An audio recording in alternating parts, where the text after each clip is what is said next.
Vamos a considerar Mateo capítulo 5 a partir del verso 14. Ya hemos estado hablando de Mateo, estamos estudiando los evangelios y no hemos podido avanzar mucho en cuanto a Mateo, pero creo que han sido pues tiempos de bendición. Hay mucho por estudiar en estos evangelios y pues tan solo en el comienzo de Mateo ya llevamos varias reuniones en las que le hemos dedicado tiempo. La semana pasada veíamos acerca de Mateo capítulo 5 verso 13, que dice: vosotros sois la sal de la tierra.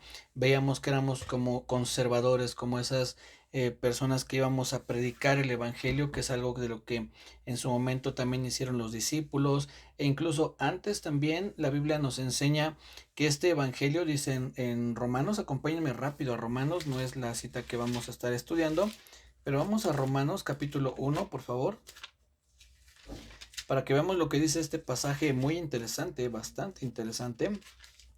Romanos capítulo 1, les voy a leer a partir del verso 1. Dice lo siguiente: Pablo, siervo de Jesucristo, llamado a ser apóstol, apartado para el evangelio de Dios. Pongan mucha atención a esta frase: apartado para el evangelio de Dios. Que él, o sea, que Dios, este evangelio que Dios había prometido antes por sus profetas en las santas escrituras. Es decir, el evangelio se viene prometiendo desde el Antiguo Testamento. Es cierto que se cumplió en el Señor Jesucristo, es decir, vino al cumplimiento en la obra del Señor Jesús, pero se había prometido desde el Antiguo Testamento. ¿Cuál fue la primera vez que se menciona o que se hace alusión al Evangelio? Pues en Génesis 3, si no mal recuerdo es el verso 14 o por ahí así, 15, si no mal recuerdo, cuando dice: pondré enemistad entre ti y su simiente, entre la simiente de la mujer. Dice: ella te herirá en la cabeza y tú le herirás en el calcañar. Ya desde ahí nos habla que vendría alguien que heriría de muerte al autor del pecado, que en ese momento está como una serpiente. Entonces desde ese momento se empieza a hablar acerca de las buenas noticias. Adán y Eva habían pecado, habían desobedecido a Dios y estaban destinados a estar siempre alejados de Dios, no solo ellos, sino toda la humanidad. Dice la Biblia que por un hombre, es decir, por Adán, entró en la muerte al ser humano, pero después en el Señor Jesucristo entra la vida, y ahí en Génesis 3 se profetiza o se anuncia que vendría alguien que heriría a la serpiente. Entonces dice aquí en este verso que Dios había prometido ese evangelio desde antes por sus profetas en las santas escrituras. Recordemos que el apóstol Pablo, cuando se refiere a escrituras, está pensando en lo que para nosotros es el Antiguo Testamento. Pues para ese entonces, no, aunque ya habría posiblemente evangelios o cartas del mismo apóstol circulando por ahí, pero no eran consideradas todavía como parte de la escritura como tal. Entonces se refiere a todo lo que está en el Antiguo Testamento, ya estaba anunciado por medio del Señor. Entonces les comento esto porque nosotros somos parte de ese propósito del anunciar el Evangelio, de predicar el Evangelio, de llevar la salvación a las personas. Y después, eso es lo que estuvimos viendo la semana pasada. Pero después, en el verso que sigue, Mateo 5, verso 14, les voy a leer desde el 13 para encarrerarnos, pero vean lo que dice después: vosotros sois, Mateo 5, 13, vosotros sois la sal de la tierra, pero si la sal se desvaneciere, ¿con qué será salada? No sirve más para nada, sino para ser echada fuera y hollada por los hombres. Verso 14, vosotros sois la luz del mundo. Una ciudad asentada sobre un monte no se puede esconder, ni se enciende una luz y se pone debajo de un almud, sino sobre el candelero, y alumbra a todos los que están en casa. Así alumbre vuestra luz delante de los hombres, para que vean vuestras buenas obras y glorifiquen a vuestro Padre que está en los cielos. De alguna manera viene unido lo anterior cuando dice que debemos ser la sal del mundo, es decir, llevar esa preservación a las personas, que no se pierdan eternamente, sino que puedan tener la misma esperanza que tenemos nosotros de salvación. Y después el Señor Jesús dice: vosotros sois la luz del mundo. ¿Quién vosotros? Sus discípulos. Aunque en el verso 1 del capítulo 5, aquí donde estamos, Mateo 5:1, dice: viendo la multitud, subió al monte, y sentándose vinieron a él sus discípulos. De primera mano el Señor Jesús le está hablando a sus discípulos. Es cierto que había una multitud, pero no porque toda la multitud escuchara el mensaje, eso quiere decir que toda la multitud eran seguidores del Señor Jesús, o que toda la multitud podrían realmente convertirse en discípulos del Señor Jesús. Lo que dice aquí es que había una gran multitud, pero quienes estaban cerca de él eran sus discípulos. Y a esos discípulos es a quien les dirige este mensaje cuando menciona: vosotros sois la luz del mundo. Claro, nosotros ahora somos parte también de esos discípulos y nosotros podemos leer: nosotros somos la luz del mundo. De primera mano, ¿qué es lo que nos da a entender el Señor Jesús con que somos la luz del mundo? No está hablando acerca de la luz natural, es decir, que nosotros somos los que alumbramos en el mundo, sino de una luz espiritual, es decir, somos la contraparte de las tinieblas. Sabemos que en la Biblia solamente hay dos posturas: o el bien o el mal, no hay un punto neutro: o somos luz o somos tinieblas, o pertenecemos a la vida o pertenecemos a la muerte, o pertenecemos al reino de Dios o al reino de las tinieblas, o tenemos vida eterna o castigo eterno, o entramos al gozo del Señor o vamos a donde será el lloro y el crujir de dientes. No hay más, solamente son esas dos posturas. Entonces, si nosotros hemos creído en el Señor, pertenecemos a este grupo al que le dice: ustedes son la luz del mundo. En otras palabras, también diría: ustedes no son tinieblas, ya no son parte del mundo de las tinieblas, ya no son parte del reino de las tinieblas, sino ahora son la luz del mundo. Y después dice el Señor Jesús algo muy interesante. Vamos a leer lo que dice la segunda parte del capítulo, del verso 14 y la primera del 15. Dice: una ciudad asentada sobre un monte no se puede esconder, ni se enciende. Fíjense, ese ni está uniendo lo que acaba de decir. Una ciudad asentada sobre un monte no se puede esconder, ni se enciende una luz y se pone debajo de un almud. Un almud es como una cubetita, ¿no? Es decir, lo que da a entender el Señor Jesús es: tú no prendes una lámpara y después le pones una cubeta encima, porque no tendría sentido, no alumbraría nada.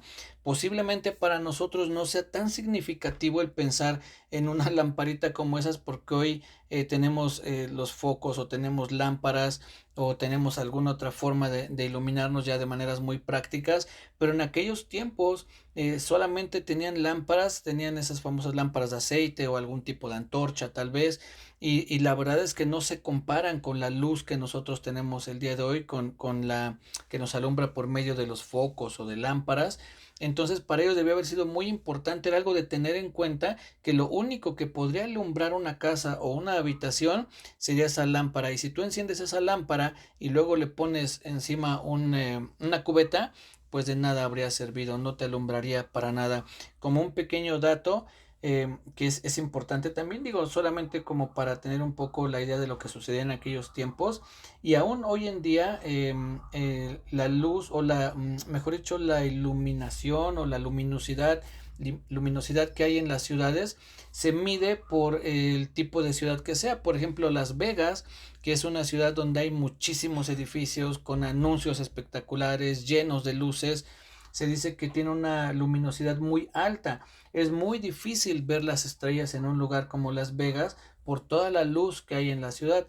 Pero hay otros lugares que se les considera como luz cero, ¿no? No luz cero, sino luz número cero o grado cero, que es donde prácticamente no hay luz, es decir, hay pocas casas, no hay ciudades cercas, no hay edificios, y cuando llega la noche es una oscuridad, perdón, muy densa. Es demasiado pesada la oscuridad, pero se logran ver las estrellas. Entonces, en aquellos tiempos, pensando en hace 2000 años que el Señor Jesús está hablando de esto, pensamos que prácticamente todo el mundo estaba bajo una luz, tal vez grado cero o uno o dos, cuando mucho, porque no había estos grandes edificios, no había corriente eléctrica, no había postes de alumbrado público. Entonces, básicamente lo que alumbraba las casas eran esa pequeña luz. Y el Señor dice: ¿qué caso tiene que tú, si en tu casa hay oscuridad, prendas una luz y luego le pongas encima una cubeta? Entonces, las dos cosas que menciona aquí el Señor dice: no se pone una ciudad, o no se funda una ciudad en un monte, porque no se podría esconder. Dice: no hay una ciudad que esté sobre un monte y se pueda esconder.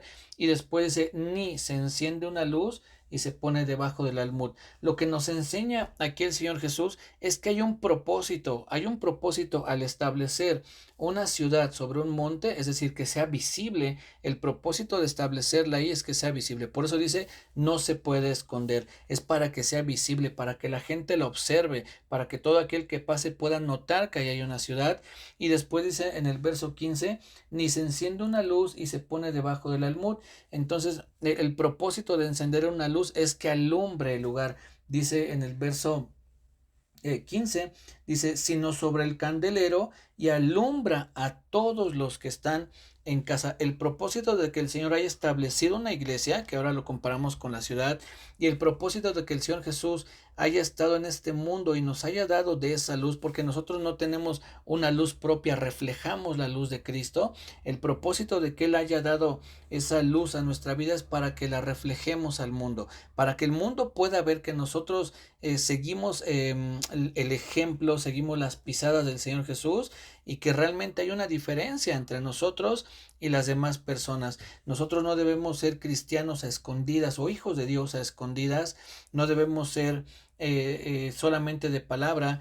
Anoté por aquí una frase que me pareció interesante y dice, la gente debe conocerte como hijo de Dios no porque les digas que lo eres, sino porque vives como hijo de Dios. Vuelvo a decirlo, la gente debe conocerte como hijo de Dios no porque digas que lo eres, sino porque vives como hijo de Dios. Entonces yo podría decirles a ustedes, no, pues yo soy un hijo de Dios, pero mi vida no reflejar eso, mi vida es ser completamente, estar pues en desacuerdo con mis palabras. Pero si la gente puede ver en mí lo que digo, entonces estaré yo reflejando esa luz. Entonces podré considerarme un hijo de Dios, porque la luz que está en mí, como dice aquí en el verso 15, alumbrará a todos los que están en casa. Entonces, el propósito de que el Señor nos haya dado esta obra también, tanto del evangelismo, que es lo que veíamos en el verso 14 en cuanto a la sal de la tierra, pero también para que nuestras obras reflejen realmente la vida del Señor Jesús. Tiene que ser un complemento, tienen que venir las dos cosas. Les voy a leer otra frase que dijo San Francisco de Asís. Dijo lo siguiente: predica el evangelio en todo momento y cuando sea necesario utiliza las palabras. Nuevamente, predica el evangelio en todo momento y cuando sea necesario utiliza las palabras. Sinceramente no estoy de acuerdo con con esta frase, porque uno tiene que predicar el evangelio siempre de palabra. Mi vida, las obras que yo hago no son para predicar el evangelio. Las obras que yo hago, la forma en que yo reflejo a Cristo, no es una predicación del evangelio. Vean y ¿por qué lo digo? Porque después vean lo que dice en el verso 16.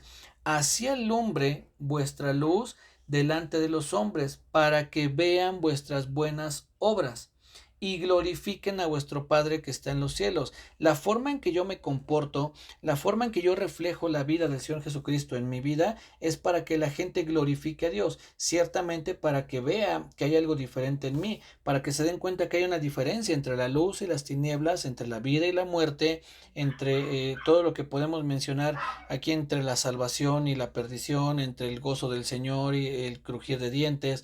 Se van a dar cuenta que hay una diferencia, que hay algo distinto en nosotros, pero no podemos callarnos, es decir, que la gente diga, oye, yo veo que tú eres diferente, y uno diga, bueno, pues sí, un poquito, es que pues le echo ganas. No, pero yo veo que tú eres una persona distinta, tú no dices malas palabras como otros. Bueno, sí, es que mis papás así me educaron. Entonces, estamos faltando a la predicación del Evangelio. Es cierto que mis obras deben reflejar a Cristo, pero la predicación del Evangelio tiene que ser constante, es decir, muy independiente a las obras que yo pueda reflejar. ¿Es importante que refleje buenas obras? Sí, sí es importante. Tengo que ser una persona que vivo lo que enseño, o mejor aún, es decir, no solo lo que enseño, sino lo que creo, que vivo lo que creo. Si yo creo que el Señor Jesús es mi Señor, que es el Hijo de Dios y que todo lo que está escrito en la Biblia tiene que ver con Él, entonces debo de vivir conforme a eso. Entonces, parte de lo que nosotros debemos de pensar en cuanto a ser la luz del mundo es que mis obras reflejen la luz del Señor Jesucristo. El mismo Señor se identificó a sí mismo como la luz del mundo. Él dijo, yo soy la luz del mundo. Entonces nosotros debemos de tener esas buenas obras. Debemos entender las buenas obras de dos maneras. Una, lo que hacemos con otras personas, el ayudar al prójimo, el que podamos visitar a los enfermos, todo eso son parte de esas buenas obras. Pero principalmente las buenas obras debemos de pensarlas o enfocarlas a nuestra vida, que nosotros seamos diferentes, es decir, que mi manera de hablar cambie, que mi manera de llevarme con otras personas cambie, que mis amistades cambien. Todo eso tiene que ir siendo transformado, porque hay mucha otra gente que puede también hacer obras de caridad, obras sociales, y no necesariamente conocen a Dios. Entonces tenemos que ir más allá, tenemos que reflejar aún más allá lo que es el Señor Jesucristo en nuestras vidas. Uno, que sí, con esas obras que también se tienen que hacer, también con la transformación de nuestras vidas, que la gente pueda darse cuenta que antes éramos de una manera y que hoy somos distintos. Pero lo que marca completamente la diferencia es que nosotros predicamos el Evangelio, hablamos de Cristo, no nos quedamos callados, no nos atribuimos a nuestra obediencia, a nuestro carácter, a nuestra educación, la forma en que nos comportamos. Puede ser que todo eso influya, puede ser que sí, realmente nuestros padres nos hayan dado una buena educación, nos hayan criado de una manera correcta, pero recordemos que la Biblia dice que toda buena obra y todo don perfecto desciende del Padre de las luces. Es decir, de ahí es que nosotros podemos seguir esas buenas obras porque la obra de Dios está en nuestras vidas. Entonces, el hecho de que se haya establecido esas ciudades porque es observada, la gente observa a los hijos de Dios, la gente observa nuestro comportamiento y nosotros debemos reflejar realmente la vida de Cristo. Sería muy triste que nosotros hablemos y hablemos y hablemos y hablemos de Cristo, pero que nuestra vida refleje otra cosa, que nuestra vida no vaya de acuerdo con lo que estamos predicando. Por eso el Señor Jesús, de una manera sabia, como lo es Él, une estas dos cosas. Son la sal de la tierra, pero también la luz del mundo. Así como predicas el Evangelio, vive el Evangelio, que tu vida refleje el Evangelio, que tu vida refleje realmente lo que crees.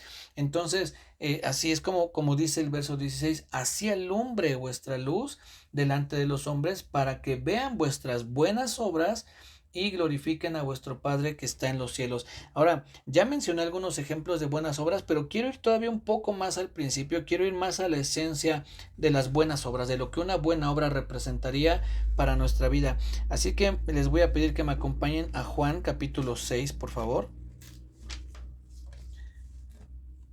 Vamos a ver lo que dice el Señor Jesús aquí en Juan capítulo 6. Y vamos a leer los versos 28 y 29. Juan 6, 28 y 29 dice lo siguiente. Entonces le dijeron, fíjense la pregunta que le hacen al Señor Jesús, ¿qué debemos hacer para poner en práctica las obras de Dios? Vuelvo a leerlo.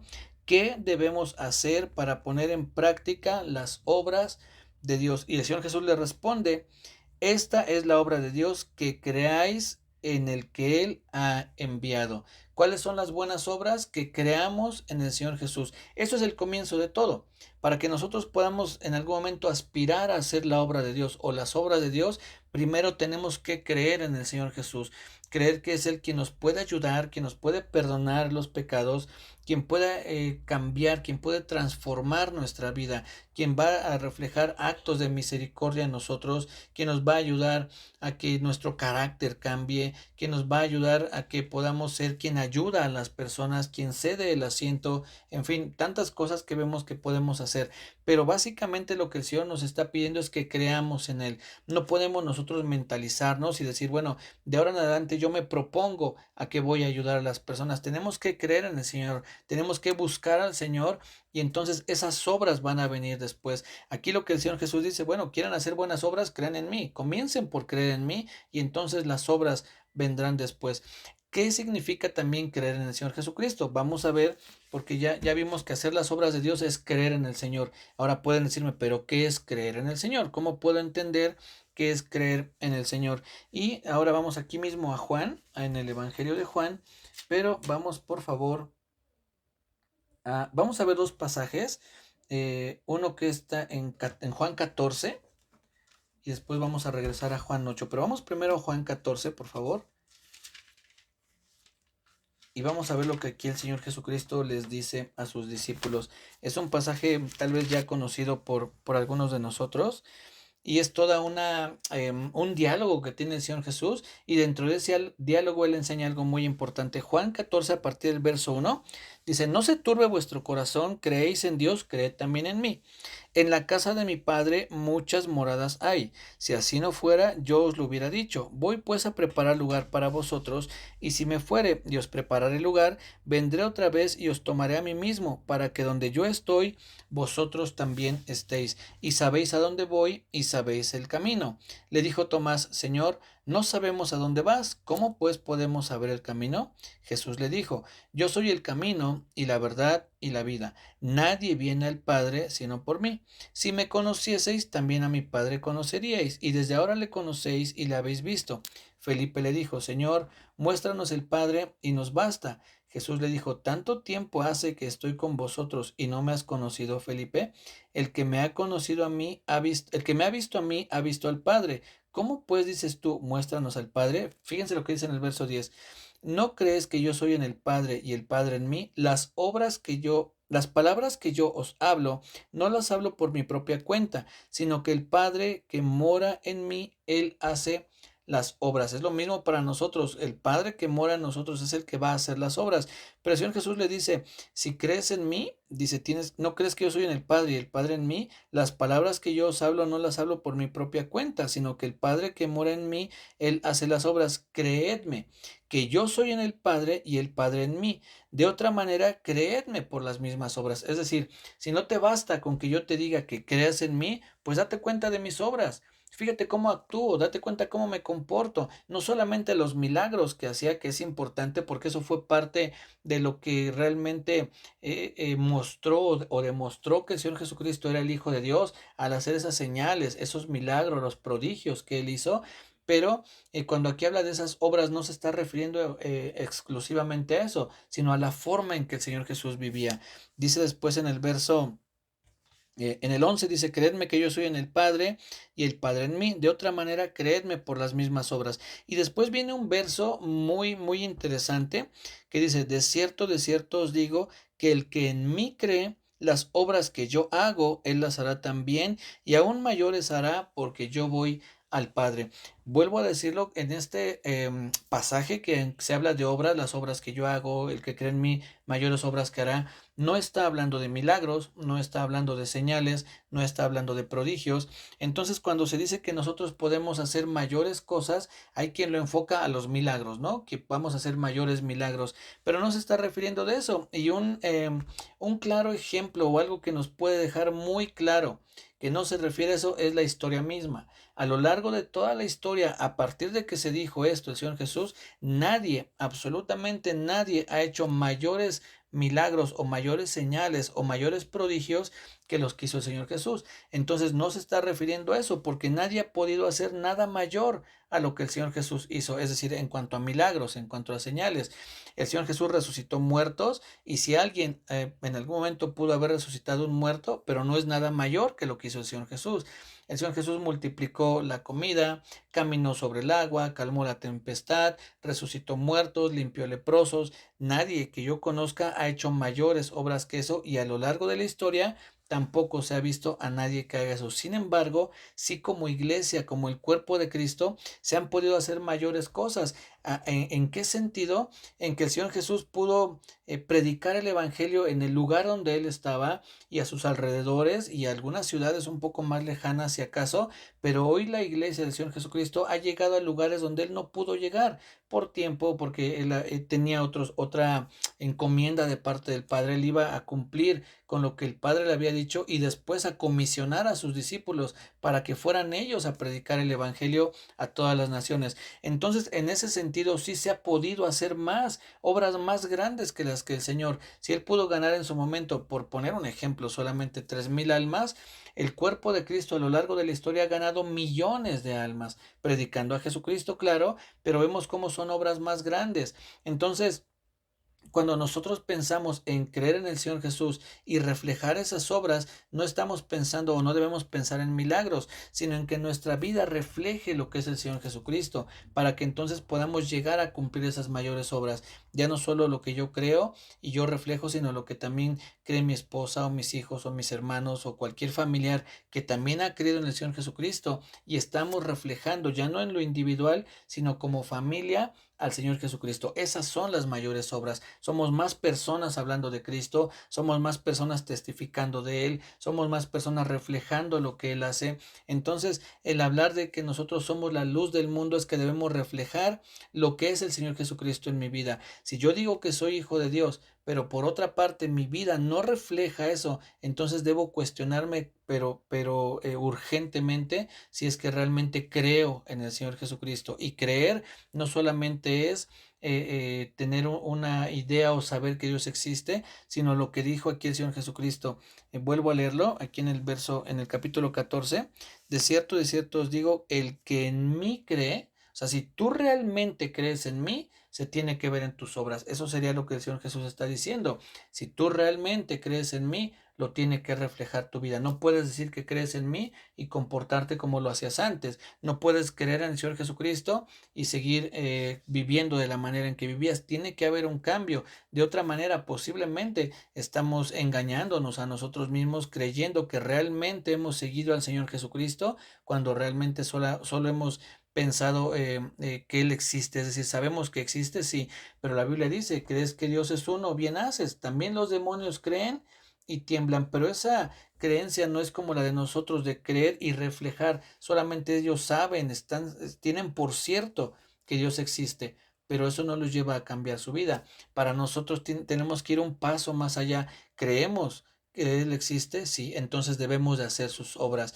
Vamos a ver un pasaje más. Les dije que íbamos a ver uno más en Juan capítulo 8. Vamos a ver lo que dice el capítulo 8 de Juan. Y vamos a ver lo que dice. A partir del verso 1, el Señor Jesús se nos narra de aquella mujer que fue, dice en el verso 3, 8:3, Juan 8:3. Entonces los escribas y los fariseos le trajeron una mujer sorprendida en adulterio, y poniéndola en medio le dijeron: Maestro, esta mujer ha sido sorprendida en el acto mismo de adulterio, y en la ley nos mandó Moisés apedrear a tales mujeres. Tú pues, ¿qué dices? Llevan a esta mujer para ver cuál iba a ser la reacción del Señor Jesús, a ver qué él iba a decir, si podían apedrear a esa mujer. Ellos de alguna manera le tienden una trampa diciendo: Moisés nos mandó a que la apedremos. Entonces, ¿tú qué dices? Obedecemos a Moisés. ¿Por qué era una trampa? Porque si el Señor Jesús hubiera dicho sí, apedréenla, entonces lo hubieran acusado con los romanos, porque los judíos, como estaban bajo el yugo romano, no tenían ellos la facultad de ejercer justicia, tenían que ir ante los romanos, que fue lo que hicieron con el Señor Jesús. ¿Por qué los judíos no mataron directamente al Señor Jesús? Porque tenían que ir ante los romanos, en este caso ante Poncio Pilato. Entonces, si el Señor Jesús les decía: sí, mátenla, entonces iban a ir a decirle a los romanos que él había dado la orden de matar a una mujer, y eso lo habría metido en problemas. Por otra parte, si les hubiera dicho: no, no, no la maten, entonces le hubieran acusado de desobedecer a Moisés, de que era un falso maestro, pues él de alguna manera enseñaba que se podía desobedecer a Moisés. Por eso la respuesta del Señor Jesús, no hay mejor respuesta que se pudo haber dado que la que él les dice. Verso 6, mas esto decían tentándole para poder acusarle. Pero Jesús, inclinado hacia el suelo, escribía en tierra con el dedo. Y como insistieran en preguntarle, se enderezó y les dijo: el que de vosotros esté sin pecado, sea el primero en arrojar la piedra contra ella. E inclinándose de nuevo hacia el suelo, siguió escribiendo en tierra. Pero ellos, al oír esto, acusados por su conciencia, salían uno a uno, comenzando desde los más viejos hasta los postreros, y quedó solo Jesús y la mujer que estaba en medio. Enderezándose Jesús, y no viendo a nadie sino a la mujer, le dijo: Mujer, ¿dónde están los que te acusaban? ¿Ninguno te condenó? Ella dijo: Ninguno, Señor. Entonces Jesús le dijo: Ni yo te condeno, vete y no peques más. Vean lo que dice el verso 12. Otra vez Jesús les habló diciendo: Yo soy la luz del mundo. El que me sigue no andará en tinieblas, sino tendrá la luz de la vida. Todo lo que acabamos de leer, la forma en que el Señor Jesús actuó, con esa sabiduría, con esa misericordia, con el cuidado que tuvo tanto de respetar la ley de Dios, pero tampoco de no levantarse en contra de los romanos, fue parte de esa luz que él les trajo luz, alumbró los ojos de la gente que vio la forma en que él había reaccionado. La gente pudo darse cuenta que era un hombre sabio, que sus obras reflejaban la vida misma de Dios, porque él dijo antes, ¿se acuerdan lo que leímos? que las palabras que digo no las digo por mí, sino por el Padre, dice, y el Padre que mora en mí, Él hace las obras. Él estaba reflejando lo que es Dios. Entonces, lo que leímos antes, la forma en que Él se condujo en esta situación, es parte de lo que Él dice, yo soy la luz del mundo, estoy reflejando la vida del Padre. Esto que ustedes ven es realmente luz, no son tinieblas. Y cuando nosotros entendemos que también nosotros somos luz del mundo, no una luz propia, sino reflejamos la luz del Señor Jesús, entonces debemos de vivir conforme a esas obras, también mostrar misericordia, también mostrar sabiduría, también andar en los pasos del Señor Jesús, y es algo que nosotros debemos hacer. Y para aterrizar todas estas ideas, ya vimos que lo primero de las primeras obras, o la obra más importante que nosotros podemos hacer, es creer en el Señor Jesucristo. Después lo siguiente que tenemos que hacer es hacer las obras que hizo el que en mí cree. Las obras que yo hago, Él las hará. Pero debemos también pensar, bueno, ok, ya está bien, entiendo que debo creer en Él y debo hacer esas obras. Pero antes de pensar en hacer las buenas obras, lo siguiente que me gustaría que quede en su mente es que antes de buscar hacer buenas obras, debemos de buscar estar pegados al Señor Jesucristo. Debemos de permanecer en Él. Recordemos que Él, cuando habla de la vid verdadera, dice, yo soy la vid verdadera y vosotros los pámpanos. En ese pasaje, que es relativamente conocido, si ustedes ponen atención, en ningún momento el Señor Jesús da una orden de dar fruto. Se da por hecho que al estar pegados al Señor Jesús vamos a dar fruto, pero Él en ningún momento manda a dar fruto. Lo que Él manda, o la orden que da, o el mandamiento que Él da, es permanecer en mí. El que permanece en mí lleva mucho fruto. Entonces, nosotros muchas veces podemos desviar la atención a buscar hacer obras, siempre estar haciendo obras, pero alejarnos del Señor Jesús. Y Él dijo, separados de mí, nada podéis hacer. Entonces, para poder nosotros llevar a cabo esas obras, antes es necesario permanecer en el Señor Jesucristo. ¿Cómo? Orando, leyendo la Biblia, lo he dicho muchas veces, ¿no? También asistiendo a las reuniones, estudiando la palabra. Es la forma en que vamos a permanecer en el Señor Jesucristo. Y las obras vendrán porque Dios mismo irá poniendo esas obras, porque dice que fuimos elegidos para hacer buenas obras, las cuales Dios puso de antemano para que anduviéramos en ellas.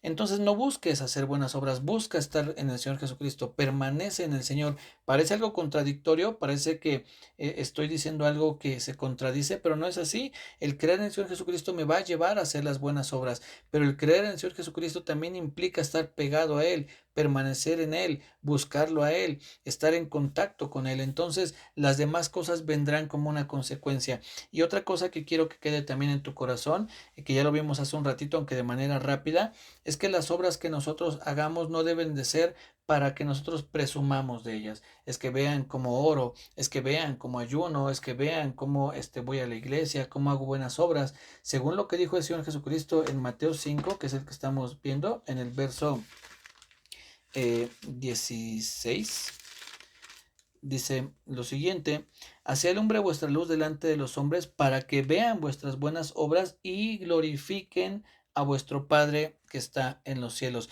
El hecho de que tú busques reflejar esas obras, estar pegado al Señor Jesús, para que puedan venir esas obras, es para que la gente glorifique a Dios y nosotros también. No para jactarnos, no para decir, vean yo cómo obedezco, yo me levanto todos los días a leer la Biblia o a orar o no sé qué cosas podamos decir, o ayuno 2 veces por semana, como aquel hombre, no doy diezmo de todo lo que gano. Ese hombre estaba jactándose de lo que él hacía y se olvidó de que lo que nosotros debemos hacer es para glorificar a Dios. El Señor Jesucristo lo enseñó diciendo, tú cuando ores, no seas como los hipócritas que oran en las esquinas para ser vistos de todas las personas. Tú métete a tu cuarto, cierra la puerta y ahí ponte a orar. Tú cuando ayunes, dice, no seas como aquellos que demudan su rostro y andan ahí con la cara toda triste para que la gente les diga, oye, ¿qué te pasa? ¿Por qué estás así? No, es que estoy ayunando, llevo 3 días de ayuno, no sé qué. El Señor Jesús dice, no, tú, en palabras actuales diría, tú báñate, peínate, échate perfume y que no parezca que estás ayunando. Y dice, cuando des limosna, es decir, cuando ayudes a otras personas, cuando tú extiendas tu ayuda a otras personas, tampoco hagas tocar trompeta delante de ti. Hey, vean cómo ayudo! Hay muchos youtubers pues gente que anda en las redes sociales, hoy hace eso, ayuda a alguien y lo sube a sus redes sociales para que todos vean cómo ayuda a una persona. bueno, pues ya obtuvo su recompensa. La recompensa es que la gente le aplauda, pero delante de Dios son obras que no tienen ningún valor. Entonces, ¿qué es lo que nosotros debemos hacer para hacer esa luz del mundo? Creer en el Señor, creer en Él, aferrarnos a Él, permanecer en Él, y entonces como una consecuencia de estar pegado a la vid verdadera, voy a dar fruto. Eso es lo natural. Si la rama, los vástagos, los retoños permanecen en la vid, van a dar fruto. Así nosotros permanezcamos en el Señor y vamos a ir viendo cómo nuestra vida cada día va a ir reflejando la luz del Señor Jesús. Él dijo, yo soy la luz del mundo. Él nos imparte de esa luz y nosotros debemos reflejarla para que la gente glorifique a Dios y no vean en nosotros una contradicción. Digo que creo en Dios, pero mi vida no dice eso. Tengo que creer en Dios, hablar de Él y que mi vida refleje realmente que creo en el Señor. Así es que, pues esto es lo que les quería compartir. No permitamos que por causa de nuestras malas obras el nombre de Dios sea blasfemado, como dice en Romanos 2, 21 al 24. Después lo pueden ustedes leer, pero ahí dice que la gente que decía que creía en Dios y sus obras no lo reflejaban, la gente blasfemaba a Dios por causa de ellos. Que nosotros, nuestra vida sea para que Dios sea glorificado y que nosotros podamos reflejar la luz de Cristo. Cuídense mucho, que Dios les bendiga. Nos vemos el martes, primeramente Dios. Un fuerte abrazo y un bendecido fin de semana.